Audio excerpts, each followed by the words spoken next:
Hi all, happy today, whatever that day may be. I'm Nate, aka B-Tier Mutineer, and in this indie highlight, I want to show you a cool upcoming roguelite incremental game called Booster Pack Heroes. I discovered this last week when I was exhausted and could barely do anything, including playing games, and it was so much fun that it actually energized me and got my creativity flowing again. Don't underestimate the power of games, especially indie ones, to provide you with a new and fresh experience. It may be exactly what you need to feel better. Booster Pack Heroes is a short roguelite incremental game in which you open booster packs, which contain, surprise surprise, heroes. Your heroes protect a tower in the middle of the combat arena from hordes of enemies.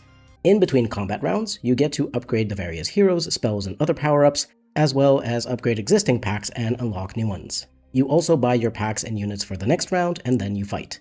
During combat, the player actually has a more active role than in other incremental games I've seen. First, you can damage enemies by hovering your cursor over them. However, more importantly, you get to open hero packs and also activate temporary spells and other effects too. So it's a bit more of a tactical game than your run-of-the-mill incremental, which I greatly appreciate because I find basic incremental games to be mind-numbingly boring. For some people that may work, but I prefer my games being actually fun and interesting, and the gameplay of Booster Pack Heroes has indeed been very fun for me. At some point, I was gleefully yelling at my screen, "Yes, my minions wreak havoc, cause mayhem," so I had a fantastic time playing this demo. It took me 45 minutes to complete the demo, though I did take my time to read a bunch of things and look around the upgrade menu and all that. I'm unsure how long the full game will be, since on the Steam page it's described as a short incremental game. I'll assume something like 4 to 6 hours, maybe? Obviously, I'm sure someone who likes to min-max could complete it faster, but I don't know how many chapters, aka combat arenas with different enemies and bosses, the full game will have. The demo had 3 chapters, the full game could have 10, 12, 15, I have no clue, we'll have to see. Personally, if the full game is around 4 to 5 hours, I'd be very happy with that, since I think there are plenty more types of hero and enemy units that could be unlocked than what was shown in the demo. Speaking of heroes, they are very D&D and Diablo-like. The squires are the basic ones you get most frequently from common packs. Then there's barbarians who have a cleaving attack that deals damage in an area, monks who dash between enemies in a very satisfying, almost pinball-like way, archers and more rare demon hunters whose shots can crit, fire mages casting fireballs that leave fire on the ground, plague doctors who throw poison at enemies, paladins who can block attacks and potentially stun or cast lightning when blocking. On top of that, there's also more funky units like a portal that moves around and spawns a random hero out of the list that you have unlocked. Or an illusionist, though more commonly a group of them moving around in a ritual circle, who increases the amount of mastery, aka upgrade points you get.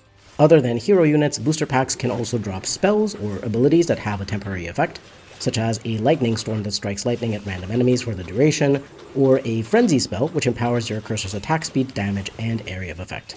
It was very fun to unlock and use all of these, and I'm very much looking forward to discovering all of the units and abilities in the full game. The enemies are also pretty varied, though of course only having had 3 chapters or combat arenas, I can't say how many enemy types there will be in the full game, but already there were quite a few with different speed, HP, melee, and ranged attacks, and so on, and the boss that you have to defeat for each chapter is of course different. There was a big dog thing, an ogre, and a wraith, which had a cool ability that I won't spoil. Overall, I found the gameplay incredibly satisfying and engaging, and the progression was also nice because you can choose which units and abilities to upgrade and aren't locked into a single upgrade path. It actually makes me very curious to know if something like a challenge run, where you only use common booster packs, is possible if you upgrade your common heroes and spells and your cursor. Definitely something I'd try out in the full game, and in general I think challenges would be a great extra thing to add to the game outside of the main campaign.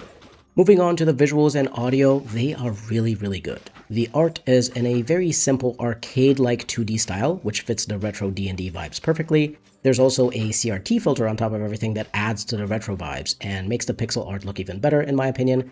I grew up playing games on CRT monitors, so I honestly missed that effect and love to see it in modern games if it fits the style, and here it absolutely does. The game also has really cool music, a dungeon synth kind of thing, which felt perfect once again for this arcade D&D game vibe that the game is going for. The sound effects were good, but not amazing. The impact noises the heroes make when damaged are exactly the same every time, and that does get a little bit annoying because it's too repetitive. One quick tip I have for the dev is to just vary the pitch of the audio for each hero, randomize it between 0.8 and 1.2 or something like that, and even if you just have the one sound effect, this subtle variation in pitch will absolutely help make it feel less repetitive. But otherwise, I think the sound effects are good and the sound mixing is on point. Everything was at a good level, nothing too loud or too quiet.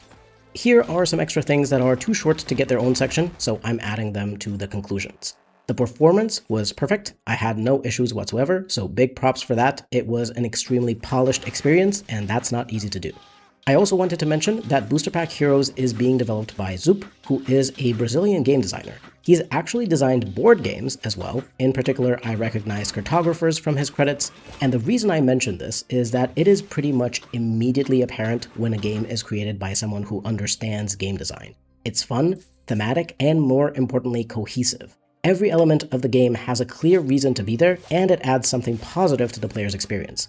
So even if you're not a huge fan of this genre, if you're interested in game design, I greatly recommend playing through the demo of Booster Pack Heroes to understand why it's so good.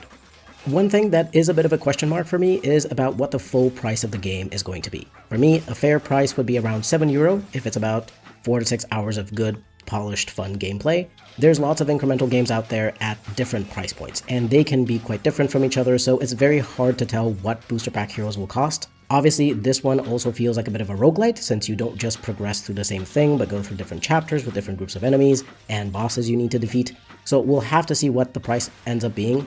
My recommendation would be somewhere around €5 to €8, but of course, it's the dev's decision and greatly depends on the playtime and features and potential other game modes of the full game. Still, I'm very excited to play the full version of Booster Pack Heroes, and I hope it's going to come out fairly soon, maybe a bit later this year.